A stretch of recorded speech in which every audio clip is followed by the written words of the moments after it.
Okay, one of the critical components of management is leadership, actually leading the organization.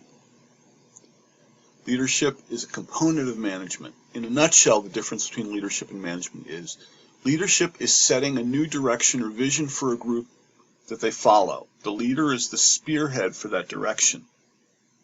Management, on the other hand, is broader. It controls or directs people and resources in a group established to principles or values they've already been established. So, as the leader, you're the person that sets the direction and moves people where you want them to go. What makes a great leader? Leadership theory. Well, first of all, you have to understand that there are probably more studies on leadership than just about any other aspect in the social services, except perhaps groups. Some of the early theories, the great man theories. Leaders were exceptional people born with innate qualities destined to lead. The term man was intentional because for most of history, the concept was that there was primarily males within the military or in Western perspectives. Later on, trait theories came along. Research looked at traits or qualities associated with leadership. So in other words, traits were characteristics people had that would make them a good leader or not. The problem, however, is that traits are hard to measure. For example, how do you measure honesty or integrity? Now, again, because it is such an incredibly sophisticated and long-term problem, leadership has come up with a long list of traits under those perspectives.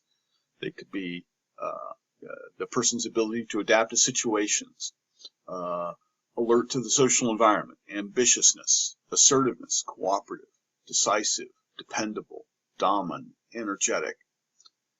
The whole point is that if you take the leadership perspective and you took this trait idea and overlaid it, these are all of the traits that the person would have to have. And along with that would come a series of skills, such as cleverness, or creative, or diplomatic.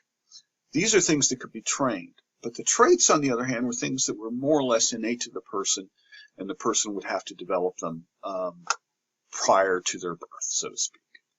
Beginning in the 50s and 60s, however, a whole bunch of additional theories on leadership developed. For instance, there were functional theories, which looked very definitely at tasks, teams, and attention to the individual. So that what you were doing as a functional perspective was being concerned with the interaction of these three areas. And of course, being social workers, we're very familiar with behaviorism. Behaviorists had perspectives. So primarily, leaders' behavior and actions, rather than their traits and skills, led to better outcomes. And different leadership behaviors, which were categorized as leadership styles, became the predominant way of looking at the problem. Trouble is it doesn't provide an effective guide to leadership in different situations. In recent years, one that's been quite popular is the idea of the situational or contingency leadership models. Leadership style changes according to the situation in response to the individuals being managed. And there's a grid here that sort of shows you those perspectives. So, competence. If you have low competence, low motivation among workers, then the leadership style would be very authoritative, very directive, if you will.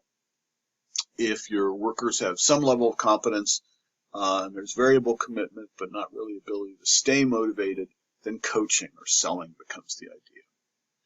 If there's a high level of competence, but motivation is variable, then supportive. You want to support your workers.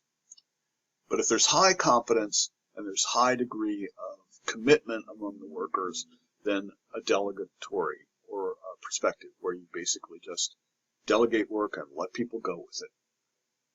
Any of these may be appropriate under some circumstances. In recent years, however, the models that have really come to the fore are those which we might call transformational perspectives. Leaders inspire individuals, develop trust, and encourage creativity and personal growth. Individuals develop a sense of purpose to benefit the group, organization, or society. This goes beyond their own self-interests in exchange for the rewards or recognition for loyalty or effort. So in other words, you really want to inspire people, to get them to perceive this as something that will facilitate their own growth, their own creativity. You want their own creativity to come out, and then you will give this sense of purpose, which will drive them as they face their day-to-day activities. Now, in a subsequent lecture, we're going to talk about ethical leadership. But the idea in ethical leadership is that there are 4 components that we have to be concerned with as we be leaders: the purpose of the organization, the planet, the probity of the situation, and the people as we move along. We'll deal with more of these issues in the next lecture. So what are the key components or responsibilities of leadership? Well, first of all, you guide and coordinate the team. You encourage teamwork and motivate individuals.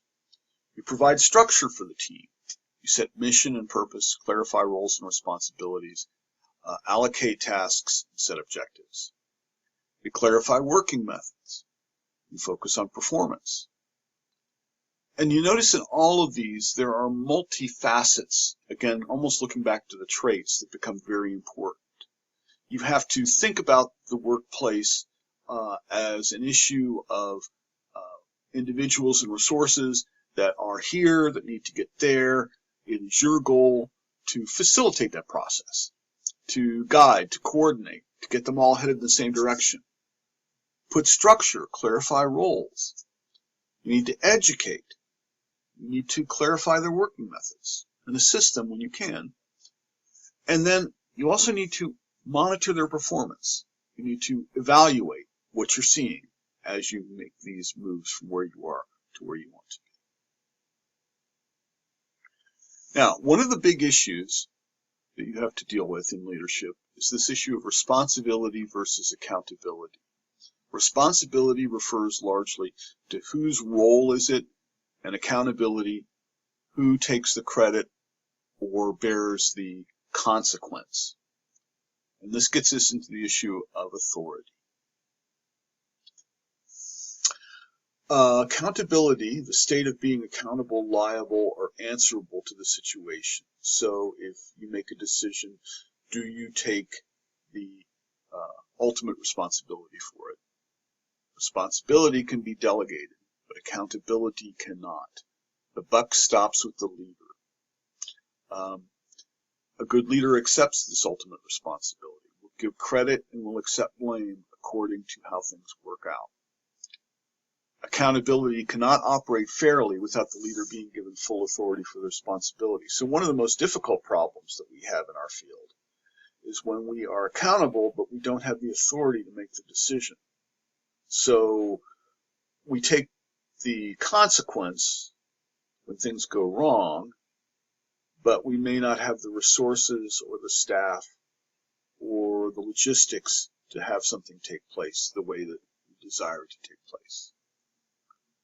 Authority is the power to influence or command thought, opinion, or behavior. In the cross-functional team, in those situations, you have less authority, more difficult to manage. We in social work are often part of cross-functional teams. We have clients that have a variety of different issues and problems. So there's a team that comes in. If everyone works well together on this team, hopefully you can make the benefits to the client broadly focused. But in these situations, you don't have a lot of authority. So how do you deal with those kinds of situations? It's very difficult to manage. And a real consequence of this is that it's really hard to predict. Team leader authority varies from role to role depending on the scope and duties of the organizational structure. A team leader may refer to line management or other authorities when necessary for staff issues, for policies and procedures, for budgets, organizational objectives, managing change, and line management.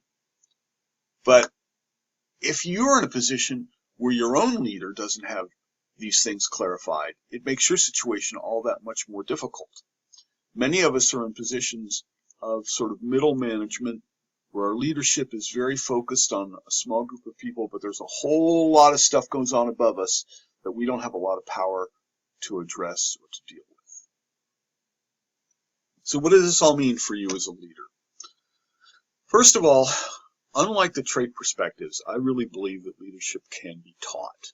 You can learn how to be a good leader. But there's some things that you need to do to become a good leader. You need to reflect and identify the skills you need to effectively lead. And you need to create your own personal action plan to help develop them. So in other words, if you're really good with talking to people, but you're not good with budgets, you have to spend some time to learn how to budget. If you're very, very good at monitoring and evaluating caseworkers, but you're not good with setting goals for them, then you need to learn how to set better goals with them. If you're very, very good with finding problems but not good about finding solutions, you need to work on, your functional characteristics. That was a mistake, excuse me. You can always find a mentor, someone who can teach you those positive leadership roles. You can practice. You can take on the responsibility and reflect on your performance. There's some skill sites that you can take a look at. You can attend further leadership and management training. I always recommend it. It's a very good thing. And then there are things such as the Exeter Leaders Award program that can help you learn some specific skills. So all of these things are important. The idea, however, is that you want to be the strongest, best leader you can, and that means practicing, that means learning, that means asking for help. This concludes Module 2B.